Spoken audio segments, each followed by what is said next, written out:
जनाब सदर और यहाँ पर मौजूद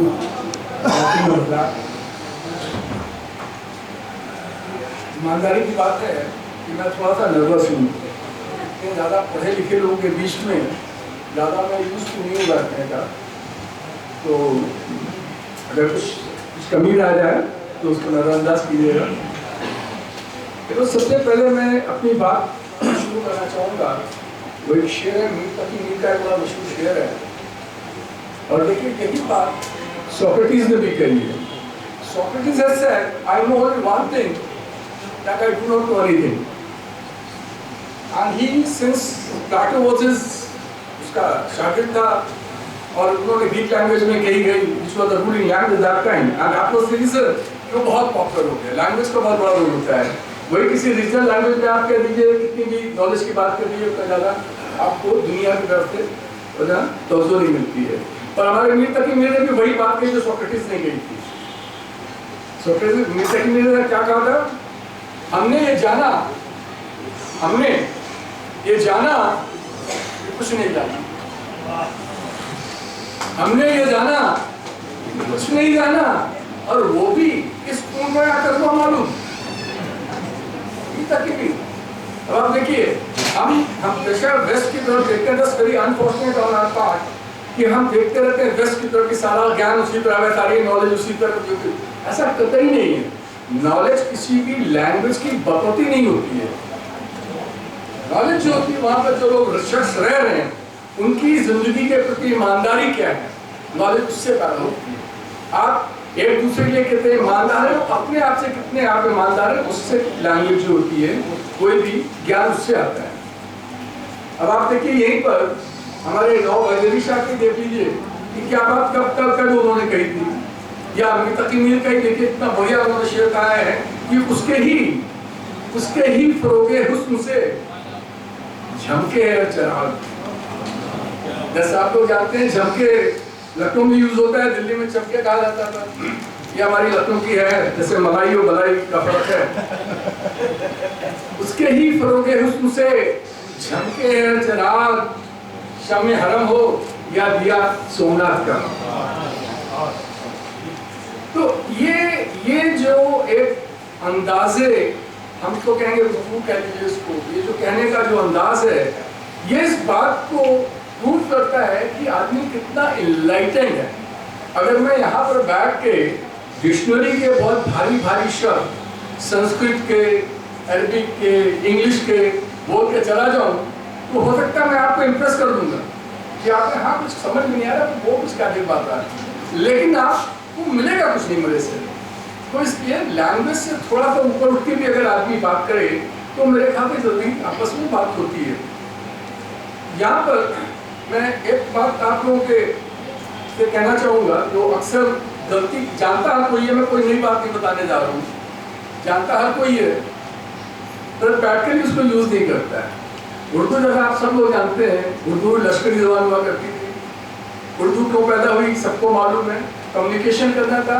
जब बाहर से फौज आई, लोकल लोग भी बहुत यहाँ रिक्रूट हुए, आपस में कम्युनिकेशन करना था, तो लैंग्वेज अपने आप बनी, एक नई लैंग्वेज बनेगी।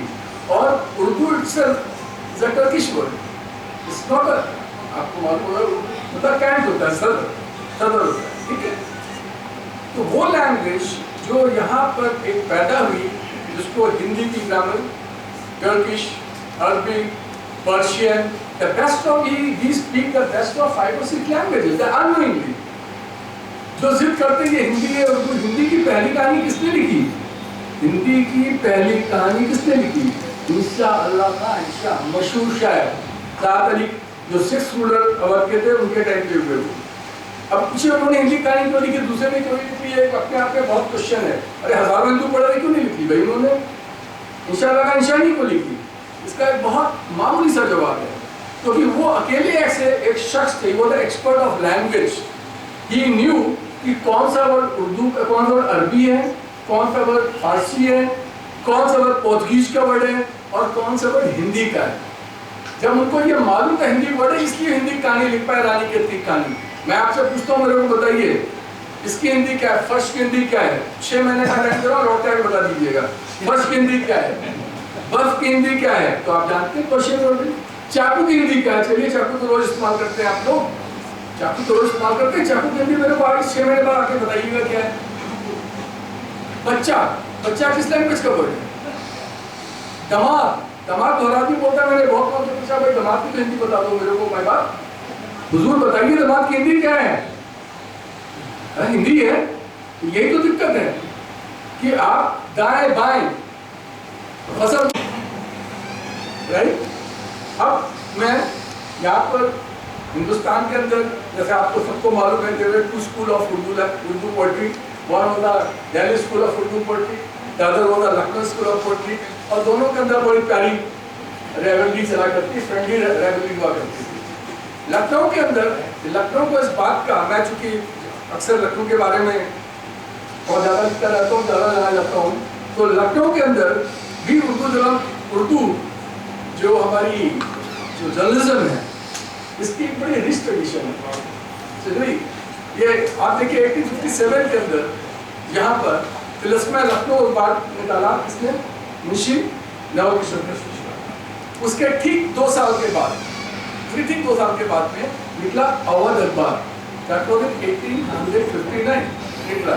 और उस अखबार का सबसे मजेदार बात ये, कोई मैं आपको खाली डेट्स नाम बता दूं, उससे कोई इंटरेस्ट होने की जरूरत नहीं है, मैं उसकी आपको सोच तक ले, उसकी रूह तक ले जाने की कोशिश कर रहा हूँ।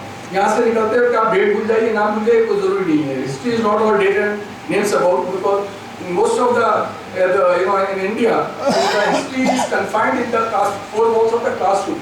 It is just because कि आप डेट्स और नेम्स के पीछे ज्यादा पड़ जाते हैं, उसकी मतलब की बात नहीं समझते। तो मैं यहाँ पर ये आपसे कहना चाह रहा था कि ये जो यहाँ पर जो अवध अखबार, अगर आप कहीं पर ये उर्दू का नाम लेंगे तो अवध अखबार का नाम जरूर आएगा।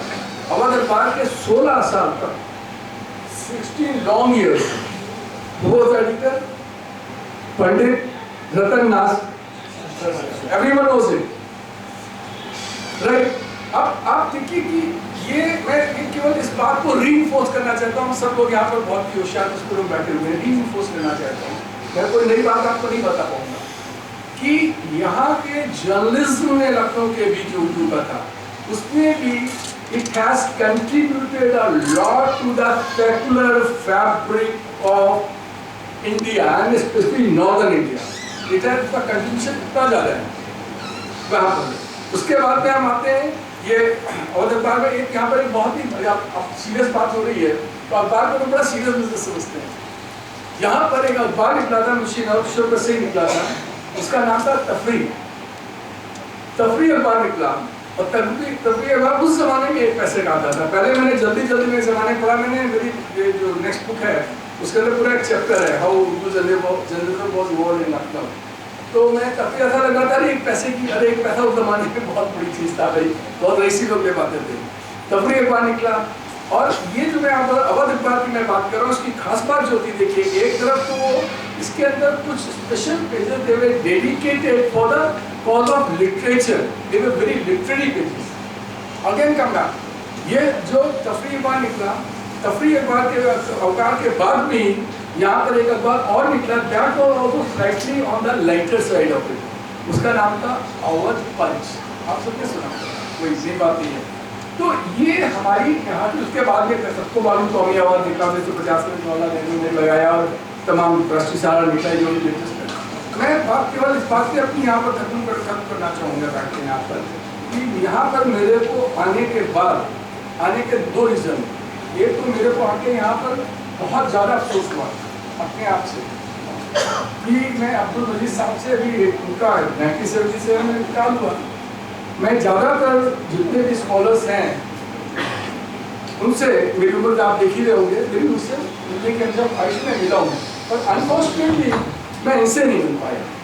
72 में मैंने ग्रेजुएशन किया तो 77 में था, तो मेरे को मिलना चाहिए, ये मेरा एक बहुत बड़ा रिग्रेट है। ये वही रिग्रेट है। अच्छा आप पूछे क्यों मैं इतना रिग्रेट कर, जिस शख्स में मिला नहीं और शायद मैंने बहुत ज़्यादा उनके बारे में पढ़ा भी, तो कैसे मैं रिग्रेट कर रहा हूँ? नहीं, मेरे को बहुत जेन्युइन रीज़न है। And I would request all of you to pay attention to this, why I regret that I couldn't meet मौलाना अब्दुल मजीद दरियाबाद। उनसे क्यों मिलने का मेरे को क्यों? He was the person, देखिए ज्यादातर हम लोग जिस मजहब में पैदा होते हैं, जिस धर्म में पैदा होते हैं, जिसमें पैदा होते हैं, 99.9 उससे ज्यादा कर लीजिए, हमें लगता है बस इस मजहब के आगे आगे कुछ है नहीं, दैट इज द, जैसे इसके आगे कुछ नहीं है। लेकिन नदीर साहब ने, इन्होंने 9 साल तक, if I am not wrong, he was away from the religion 9 long years. Just imagine कि हमारी जो कंडीशनिंग बचपन से हो जाती है, उनकी उस जमाने में कंडीशनिंग होगी, लेकिन उनके अंदर कितनी ओरिजिनलिटी थी, that he was away from the religion and then he used to call himself rationalist, अपने को कहते थे रैशनलिस्ट कहते थे, एंड ही क्वेश्चनड इट कि जो है वो सही है गलत है। एक बार जब उन्होंने रियलाइज अंदर से कर लिया कि सही है, फिर उन्होंने इस पर कितना काम है कि जितने लोग बैठे सब आपको बताएंगे, दैट इज एक्ट। तो मैं खुद पढ़ना चाहूंगा उनका लिखा हुआ, specially on religion, because this gentleman is not a partial man. कोई भी आदमी हो सकता है कि अपने धर्म के बारे में लिख रहे हो, सारी अच्छी अच्छी बातें लिख दी, मतलब पहले ही प्रूव करने बैठ जाते हैं मेरा धर्म अच्छा है, और उसके बाद लिखना शुरू करते हैं। तो लिखने पहले तय कर लेते हैं कि मेरे को प्रूव करना मेरा धर्म अच्छा है। वो ऐसे शख्स थे जिन्होंने खुद क्वेश्चन किया, और एक दो बार 9 साल तक किया। कितनी बड़ी अपने आपस में बात थी। I think needs a clap from you, give a big hand to him. Thank you very much, all of you.